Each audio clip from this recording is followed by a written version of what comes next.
Hello and welcome to Good Home Training, where we have sharp takes and soft landings on blackness, pop culture mess, and the state of everything. I'm Brittany. Hey everybody, this is Ashley. This is part 2 of our conversation. You won't hear our general check-in, but you will hear a lot of our thoughts about some grown folks' business and some black folks' business.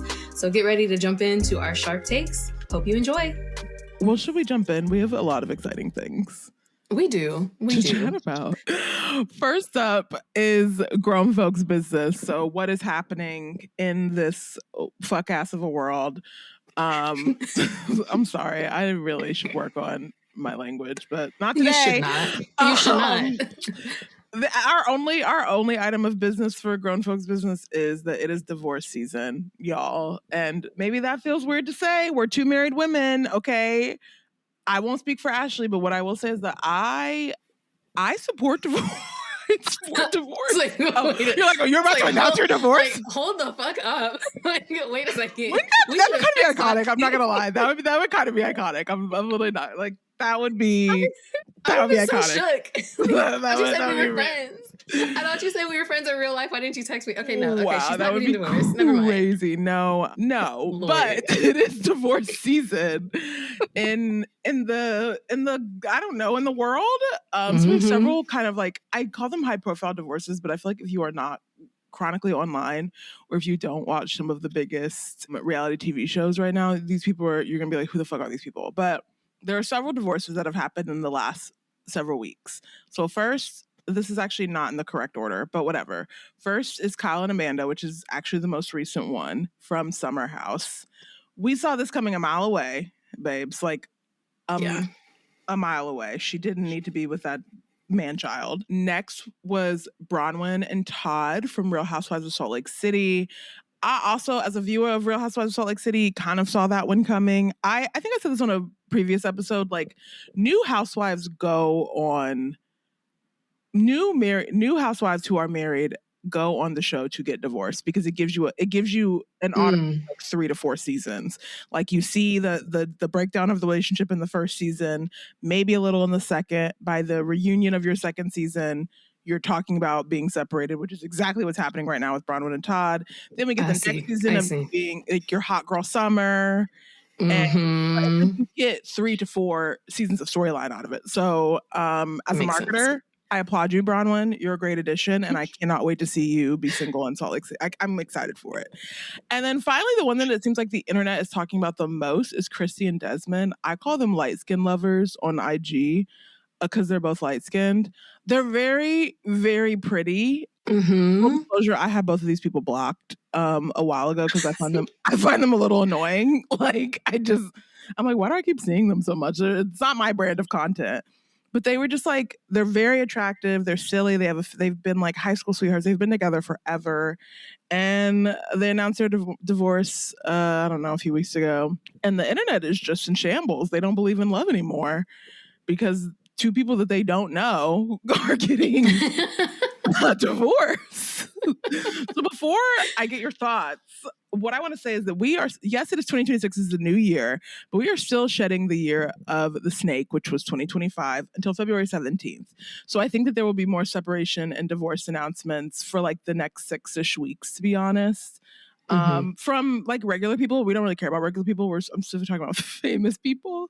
And it will seem like so many, very much like these announcements do. But, and then if I can just geek out for a second, in numerology, 2025 was year of the 9, which signifies the 9-year cycle. I'm very spiritual woo-woo. I don't know if I give that to you listeners, but I am, okay? Like, I believe in lots of things, and astrology and numerology is one of them. People contain multitudes. Yeah. And I didn't finish my thought in the show notes, but astrologically, we are, again, new year, but astrologically, we are still in the energy of 2025 until basically like spring equinox. So like, so also if you're like me, like I said in my testimony check-in, where you're like, I'm kind of lazy, I'm starting the year slow, that's fine because physically your mind, body, brain, not physically, but your mind, body, brain is still kind of on that shedding of the year of the snake in 2025. March is really the beginning of the year, and that's when you can kind of hit the ground running if that's what you want to do.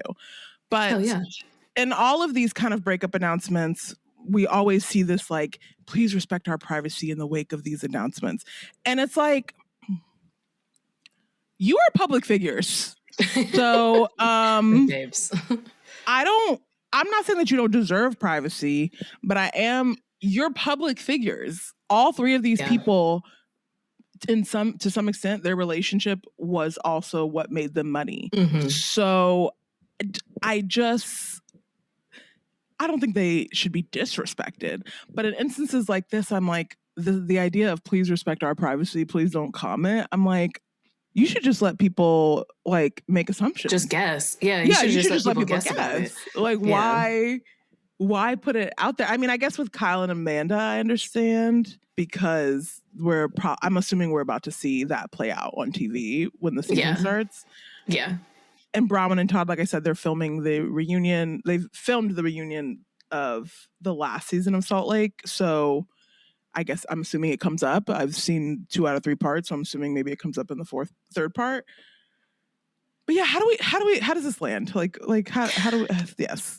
So it lands a couple different ways. So I agree with you that like, if you're going to put your relationship online, really, if you're going to put any part of yourself online, at this point, you do have to expect that people will make comments about it. Now, is it fair for people to make such crazy comments and really dig as deeply into other people's business as we so often do? Probably not. There's an extent, right? You know, I think you don't have to like go actually like dox people or go figure out where they live or go take pictures outside of people's houses. Like there is a level of just pure human decency that we can all rise to and meet. But I think past a certain point, or before you hit that point, like, yeah, it is kind of like if so much of your job, so much of the way that we know you is you being in this couple or you being online in your marriage, then you can't really, you can't just expect for people to be quiet about it, you know? Right. Like with Christy and Desmond, I actually didn't know their names. I had to go look them up. Like when you told me about it, I was like, wait a second. I looked them up and then I was immediately like, oh yeah, I know who they are. I also have them blocked because I find some of their content just really forced. Annoying. Because he's always doing that crazy like like laugh. Like you should full disclosure, my husband also laughs like that. But it's not online. We don't do it for content. Exactly. He's genuinely laughing like that. My husband also has a really big laugh, but you can just see it in their videos. It's like, this is staged, and you can just let it be staged. It doesn't have to be, I don't know, whatever. It's forced. So I knew who they were, but I had kept them out of my little internet echo chamber because I didn't feel like seeing their stuff. So it seems like there's also some cheating rumors circulating their breakup, which like, again, all your stuff, we know you from being online. So people are going to look into it and dig into it. And we don't have those same like tabloid cycle, you know, like people aren't picking up tabloid magazines and all that so much anymore, not in our age group. So yeah, we're going to all be online doing digging. So I get it. You can make the request to have your privacy respected, but I think past a certain point, like you kind of have to temper your own expectations, you know? For sure. I do appreciate a joint statement. Oh, I'm sorry. No, go for it. No, I do too. I love that Kyle and Amanda just posted the same thing on their story and that was it. And like, that's it. We're going to move on from it, you know? Yeah. I like that. I think control your narrative as much as you can. But yeah, with Kyle and Amanda specifically, I think they were a pair. I was very surprised that they even like worked in the first place. I think on some levels they worked. Yeah. They had some balance, but I also see how she could just be kind of done with it. You know, I know we'll get into that. We're going to talk more about Summer House in a second. So, you know. But yeah, I appreciate a joint statement and like, the Kyle and Amanda. I mean, obviously we don't know any of these people, but what we've seen online, what we've seen on TV, I find the Kyle and Amanda of it all the least surprising. In fact, I'm surprised that they made it down the aisle. Honestly. Which makes me think in real life, because again, the season, I'm on dating threads for some reason. I don't know why, but I kind of like it. I love reading other people's mess. And the question that keeps coming up is like, oh, what wedding did you like, what happened at a wedding that you went to where you knew the couple wouldn't make it? And I like asked, I like was reading the comments, and then I like asked David the same question. I was like, and I don't want to jinx anything, but like we genuinely, I haven't been to a wedding like that, to be honest. Yeah. Like I don't know that I could see myself going to a wedding. If I really felt like these two people should maybe not be doing this, I don't know that I'm the type of friend that, in fact, one of the hardest breakups I've gone through is because I didn't necessarily support my friend getting married to this like man. And so we are no longer friends. We were also really young. That's a story for another time on the pod. Okay. From what I can tell, they're still together, but there's a lot of other things going on there. But the point is, I'm like, why is this a question we're asking? Like, why are we thinking about a potential divorce at a wedding? You know what, though? I think sometimes people don't realize it until you are truly in the moment. It's happening. I agree. You know? Yeah. Like I've been to maybe one or two, and I'm not going to speak on those because those were from my personal life, but I've also, so I worked in hospitality for almost a decade, and I've worked some weddings that you just felt like, this feels off, you know, or maybe you were really happy when you were planning it, but the body language, the nonverbal communication that you're seeing between the couple and really between the family members just it gives off a really different type of vibe. And when you're planning a wedding, like, I don't know, it's hard to say because you're just seeing the couple in a vacuum, like in those moments, right? And it's stressful to plan a wedding. It's stressful to be on in that environment. People are expecting you to shake hands and kiss babies almost in a way. But you can also just kind of pick up, if you're intuitive enough, then you kind of pick up on like, ooh, I don't think I would be spoken to like that. Or I don't think that it's a good idea that they aren't spending any time together at this wedding. Like you see some stuff. Yes. That's so funny because there were a lot of comments where like wedding vendors were like, I don't know that I've been to one personally, but certainly as a vendor, I've experienced, and even like our photographer, shout out to Redwood Sage. She is incredible. Our photographer said the same thing about like just couples that she shot and things, and it's like, damn, well, I guess at least the check cashed, you know. Like, at least shit. You got your deposit. You get paid whether the marriage lasts or not. So but yeah, it's the point of all this is it's divorce season, and me personally, I support it. I think that life is short and people should be in happy. Marriage is a lot, okay? And I think that I've been with my nigga for this will be our 12th year. Like, wow, I didn't realize that.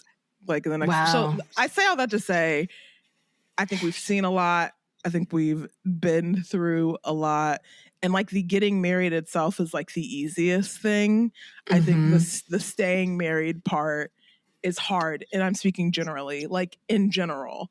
And so now I guess like I have a different view when I see that people are getting divorced, whether it's in my personal life or on a public stage like this. I'm kind of like, yeah, it's not so sad to me. I think the way that other people react. I also grew up in a family where like divorce was like the worst thing you could ever do. Part of that was Christianity indoctrination. Part of that, I think, was childhood trauma of having both my parents had single moms. But now that I'm older and had those conversations about the divorces that have happened in my family, I'm like, no, overall, I support this for the health of the family, for the health of the individuals, for the health of the kids, even if kids are involved. Like, so all that to say, like, I wish the best for all of these people. We obviously don't actually know them, but I hope that this is just a different season of growth now that they're no longer attached. Yeah, I agree. To their niggas.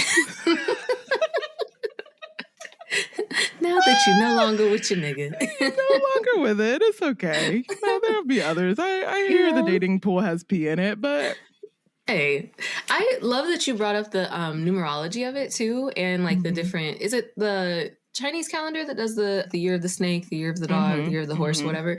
I also read that you said this last year was the year of the snake, and this year is the year of the horse, right? And so because when I saw you mention this, I was like, wait. So the last year, like you said, was a lot of shedding, kind of rebirth, restarting, and then the year of the horse, that energy is kind of propelling you forward. It's moving to literally with intention to, yeah, exactly. So if you find yourself in this place where you are kind of starting over, like, you know, find some motivation in that. And it's okay. A lot of people are dealing with it. And I hope that also means some new changes for us as a society and how we kind of go about, you know, being in relation with one another. Right. And we have more intentional choices when it comes to relationships and, you know, politics. And that's a different episode. But anyway. Sure. Yeah. I mean, 2025 was 9, signifies the end of a 9-year cycle. So 2026 is 10, 1 plus 0 is 1. So it's a new, it's literally, we're entering into a new cycle, a new way of doing things.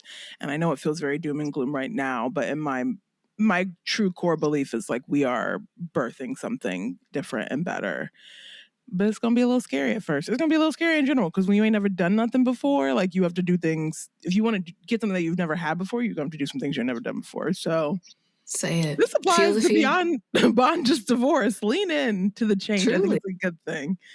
And the fire horse is here to bring us forward into a better life. Absolutely. Feel the fear and do it anyway. Do it anyway. Do it scared. Yes. That was advice for myself. I love it.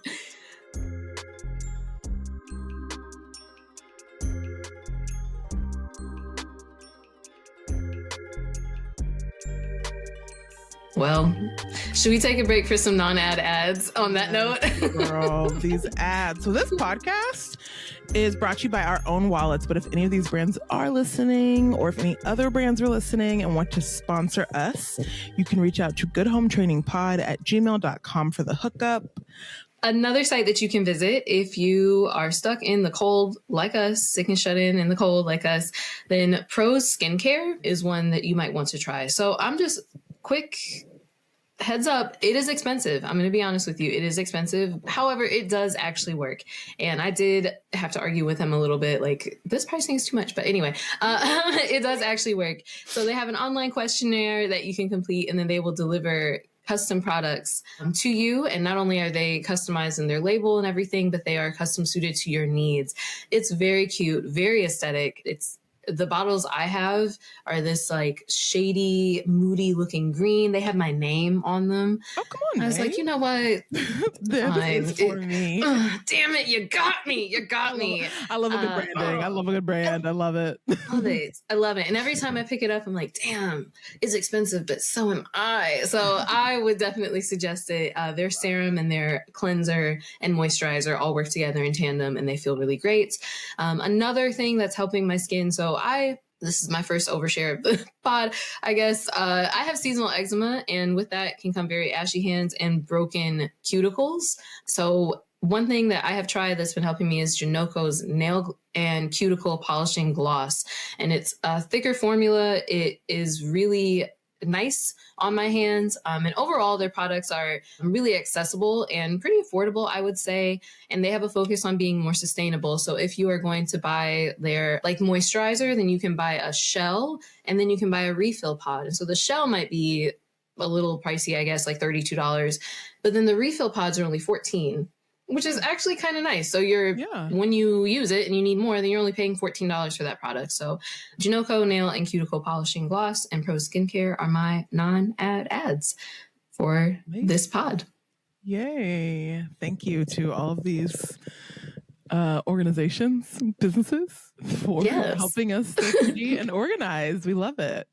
Yes. We are pretty booked and busy this year. So moving into Black folks business. So kind of along the line of like restarting or starting a new season, the UDA Nationals just happened. And so normally when any kind of competition or competitive division or field, the sports field has like their nationals, and that's the end of one season, and we start the next one. And UDA is the Universal Dance Association. It's under the Varsity Spirit umbrella. So it's really the collegiate dance and cheer teams. There's UDA and UCA. And this is, so listeners, if you don't know, I grew up dancing. I'm a dance coach. I am a dancing fool. And it's my thing. Oh, it's my thing. And I love it so much. And this is like my Super Bowl. Truly, this is my Super Bowl weekend. So anyone who's in the dance community, like this is kind of what we live for, or what we go for every year. And this year in particular, there's a lot of blowback online and a big conversation around appropriation versus appreciation. And just to give you a little bit of context of where that comes from. So the main categories that everyone competes in are pom, jazz, and hip hop. And you can also have open categories where some of the rubric or some of the criteria isn't as stringent. So there might be like open pom and it's more like a jazzy pom or whatever. But those are the main ones. And so there's been a lot of conversation about the hip hop category, as you would imagine, because these teams are almost all PWIs. And so sometimes when they perform these routines, you have a team that is mostly white. Or if nothing else, there's mostly white, maybe a sprinkling of some other people. So people have a lot of thoughts about it. They have a lot of thoughts about it. And I have some thoughts myself too, but I guess I'll pause there and just see if you have anything you want to add before we keep jumping in. I just love the centering question, basically, that you posed, like the cultural appropriation versus appreciation of it all. I've looked at all the like videos you linked to in the show notes, and I'm just like, lots of thoughts. I'll let you get into it, and then I'll chime in along the way. Okay. I'm going to be honest with you. I'm a little nervous to even talk about it because I know that this is a conversation we can have on a different episode, but I'm obviously married to a white man. And I think that sometimes that to outside people who don't know me as well or as intimately, that challenges how they view my Blackness or how they perceive my own view of my Blackness. Yes. And so my disclaimer is I'm still very Black and I can't, thank you. And I can't control that I was born in, Texas. I can't control that I was raised like in a small town or like suburb area, but I can control the elements of my culture that I'm still very, very connected to, and hip hop and all of that is one that runs through me deep. So I'm very connected to my culture when I say this. So that's my disclaimer. So the routine that's been getting the biggest amount of pushback is LSU's, which is Louisiana State University.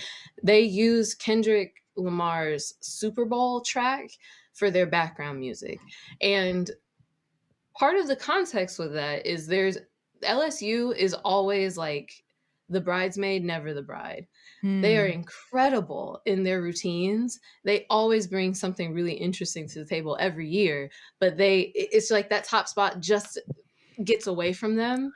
And so I think that was some of the context behind this routine. And they have a lot more Black dancers on their team than some other teams do. But they're getting a lot of pushback because there's a lot of the girls on the team, they spray tan. So just in general, a lot of almost all teams, they spray tan because you're under like studio lights when you're dancing. But people don't like that. People don't like that they use Kendrick's track. There's also some other Uncle Sam, like I keep calling this man Uncle Sam. Sam Jack. He's Uncle Sam. He is kind of Uncle Sam. Like they also, I think like that kind of surprised me. Like to use, I mean, that's, there was 15-ish minutes of music to choose from.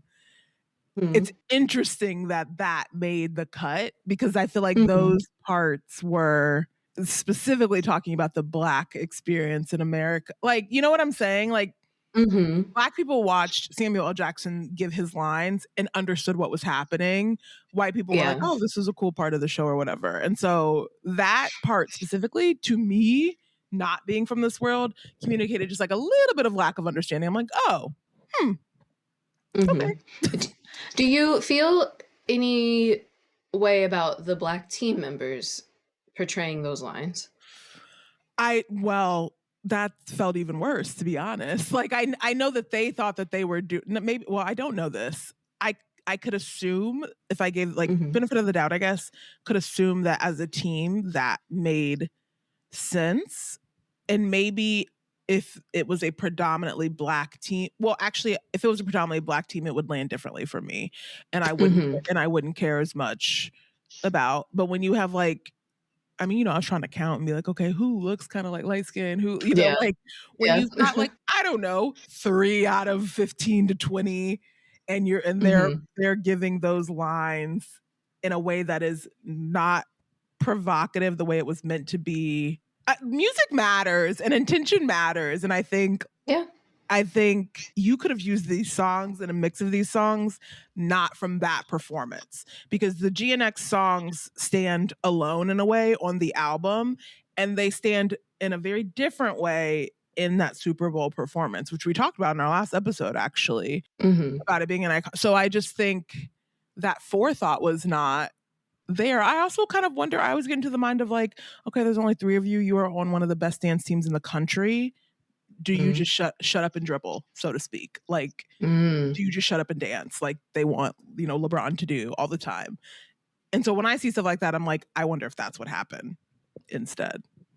That could very well be. You bring up a really interesting point that like and I don't want to take up so much of our time doing it, but like on a lot of these teams, there are just a couple of people and they stick out. You know what I mean? Like when you're in that environment, I think we've all had experiences where it's like, okay, well, I'm one of the few who made it to this environment. Do I just go along with it or do I not? Yeah. And I think that's something that I would point out too, with people are coming at the team so hard, but like we have to remember too, these are the oldest person on these teams is maybe 22, maybe 23 years old, right? Yeah. They're dancing because they love it. They're dancing because this is their thing. And it is so highly competitive to even get in these spots that I wouldn't be surprised if there are girls who are like, you know what, this might not be my favorite, but this is what the team is doing. And I love the routine and I'm doing it, So I hear what you're saying though. I do. And I do think maybe there was a different mix they could have done. I think the other half or the other piece that really keeps jumping out to me is everyone's talking about like, well, these teams are taking from our culture and then they're shutting us out. And I don't know that I fully agree with that statement. Well, the 2-part statement. So yes, there are definitely some problematic costumes. And if you all want to go look it up, we can link those, like Kentucky, University of Central Florida, basically anybody, like the whole bandanas and do-rags thing. A do-rag is insane. I don't want to see a do-rag on a blonde woman ever again. Yeah, that should not happen. Yeah, no. At all. Should not happen. Just done. Carte blanche, get rid of it. I think the other piece though is like, I don't know that I would say black teams are fully shut out.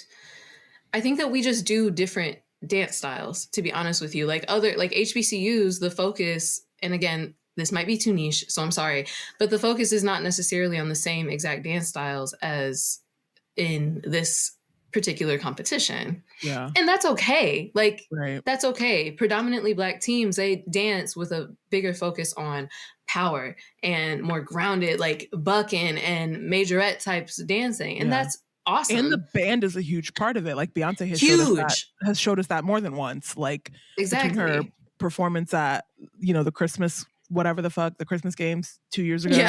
Yeah. And Homecoming at Coachella. Like it's just different. It's not the same. Yeah. Intentionally so. Yeah. Yeah. And it's not to say it's not as precise or as entertaining as these other routines, but it's totally different. And so I don't know that we can fully claim we're being shut out if that's not really our focus. Yeah, you know what I mean? Like I don't know. I don't know. I feel problematic saying any of this, but I also think that's just what I feel. Yeah, no, and like this is, first of all, this is our podcast. Let's be very fucking clear. Like this is our podcast. You guys listen and watch because you appreciate an opinion, not because you necessarily agree with it all the time. So like, sound off in the comments if y'all got different thoughts. We would love to hear them. But I think the other thing that I thought when kind of looking through your notes about this is like, oh, black culture is popular, black people are not. Like this is just if I'm really gonna water it down, like. That's what it, even the fact that two of the categories, you said jazz and hip hop, two of the categories were created by black people. Like, that right there. But then two of your 3 categories are hands down created by black people when we know that most of your teams are probably not predominantly black. We don't even know if your judges are predominantly Black, child. So like they are not. So like part of me is like, oh, okay, this is just kind of more of the same with like across different competition genres, whatever. I mean, even like I do think, and I don't know how this fully connects, but the other connection that I made beyond like Black people, you know, our stuff and what we create is popular, but we as people don't seem to necessarily be popular and protected. It made, I like started like comparing it to big football fan over here, like to a football or a basketball, where like I'm not gonna say we created those sports because we didn't, but to me, obviously, Black people prop up those sports, even though most of them are owned by white men, and which gives its own flavor. And most of the fans who can afford the experiences consistently are white fans. Dance is a little different because it's like we're praising the dances that are mostly that center not even Black experiences, but like Black music, Black culture, if I guess I could say. But there's not enough quote Blackness for them to get away with it. I feel like that's a little bit of what's happening here when I think about the complaints specifically. I think we don't complain about it as much, and it's not revenue generating as much as obviously like a football is. But I think the complaints don't come as much in a football or a basketball because it's so revenue generating and there's so many Black people on the field or the court, so we can like act like it's not a problem. Like the ownership or lack of ownership of it all is not a problem. Whereas with this, it's like, so y'all using our music, y'all using our culture, our categories, whatever, but then we're barely involved in any of it at any level. That feels, it does. I could see how it feels like appropriation to some people, to fans or whatever. I get it. And I get where you're coming from as well. And I think I am obviously biased because, like I said, dance is kind of my world and my thing. And so I want to be protective of it because in my mind, my immediate thing was like, well, one way of showing appreciation for a culture is actually showing appreciation for it and doing it well. And I'm like, well, they're competing at this level. They're taking months and months they're doing breakdancing. They're doing all kinds of really intricate dance moves and you're doing it well. You know what I mean? Like you're getting on stage and you're honoring this music by doing damn good routines. So, but that's my biased opinion because to your point, I do think that it's almost easy not to like brush under the rug, but like you said, it's easier to kind of be like, well, maybe it's not so much a problem until it's truly a problem because a lot of like there's no one getting paid from it. There's no profit coming off of it. Yeah. So I don't know. I'm a little like in between opinions. I'm of two minds about it because I also think, and I know we have to move on, but I think there's a larger conversation about like women focus or women centered sports in general. And that's the bigger systemic issue. And that's probably also the reason why we don't see so many Black teams at this, because a lot of these teams are self-funded. The department is self-funded. They're like NCAA does not do right. Title IX does not do right by these teams. Like there are no dance scholarships. They're not even eligible for scholarships. Which is insane. Exactly. They're at it's the wild. same football games, usually the same basketball, whatever, the same like competitions that, you know what I'm saying? Like they're trained. Yeah, it's wild. It's wild. Insane. And so when like, obviously a school that's more better funded or has dancers who can bring their own funding is going to have access to that opportunity in a different way than like a school that doesn't have that. So that's a big conversation. And then, you know, a lot of the routine, like 5 of the top 9 routines were choreographed by non-white people. So I think we need to highlight that more too, like bring forth the people who are bringing all that talent as well. But overall, I think there's a lot of room for improvement, a lot of room for growth. I got to work on my own feelings about it. I just want everyone to be happy and just dance. I just want everyone to dance. Yes. I want to call out what you just dance. Come on. Let's dance. What you put, like, yeah, let's focus on I think the system of it all. It's really easy to look at 22-year-old, mostly white girls and be like, you shouldn't be on that stage, when it's like they are just doing what they love. And it's like, I'm not going to sit here and be like, I know each of their individual politics or whatever, or what they think. I don't think I do think it's that deep, but I don't think it's that deep, if that makes sense. Again, because it's not revenue generating. They're not getting on mics and press conferences, and like they just don't even have the access to be as big as the LSU basketball team. If we take the same school, but I do think like people see. In general, we will see something on social media or we'll see something that we really like following closely, and you automatically go to the thing right in front of you and not the system of it all. Like these schools are PWI, UCF, LSU, these are PWI. These are predominantly white institutions. And so you expect a predominantly white institution that does not get funding for something like a dance team to go out of their way. Like, listen, they pull these corn-fed football motherfuckers from anywhere. If you pay attention to where some of these football players are from, as we're like going into the Super Bowl, from anywhere. They have money to do something like that. There's not, the NCAA does not support that dance on the same level. So like, the girl that can do competitions in high school and compete at a certain level and have their parents or whoever pay for it and sponsor it, it's probably going to end up on an LSU team if they're good enough. And statistically speaking, no, they're probably not Black. Like that is the problem there. Like the system of that is the problem, not because Casey 21 at LSU decided to like shake some ass in a do-rag. I do not like the do-rag. Right. Yeah. Don't take the do-rags off. Take the do-rags off. Burn them and don't ever put them back on. It's not an homage. I know you think it is, but it's not. Like, let's look at the whole system of things instead of going, quickly to like appropriation or no one should dance or Blacks over here, white dancers over here. Because like, I don't know, the white girls be killing it sometimes. I'm killing it. Killing it, girl. They be killing it. And as they should, they're competing at the highest level. It's not like we're watching. This isn't like a Toros, Clovers kind of situation. Okay, everybody's good in this scenario. Exactly. Tried to steal our bit, but you look like shit. Yes. We're the ones who was down with it. If you know, you know. If you don't know, wow. Sorry for you. Gosh. Well, thank you for letting me talk through all of that and bring this very niche interest to our pod. And shout out to, I'll do my last shout out. Shout out to Bless Marche. She choreographed Northwestern Mississippi's championship winning routine. They're an all Black team from Northwestern Mississippi. And they took the top spot in hip hop in the open division. So we got one in there. So yeah. We love that. I feel bad now. That's the only one I didn't watch. No, it's okay. It's okay. I'm going to support the Blacks and watch them later. I will watch it later. I love watching these shows because I cannot dance. So thank you for bringing That's not true. I mean, that's not true. I can't dance. You know, like, I think people hear that and they're like, oh, like, what? Like, no, I'm not dancing like a white person. But like I dance. We understand the beat over here. We understand clapping and things of that nature. You know, like, I'm not.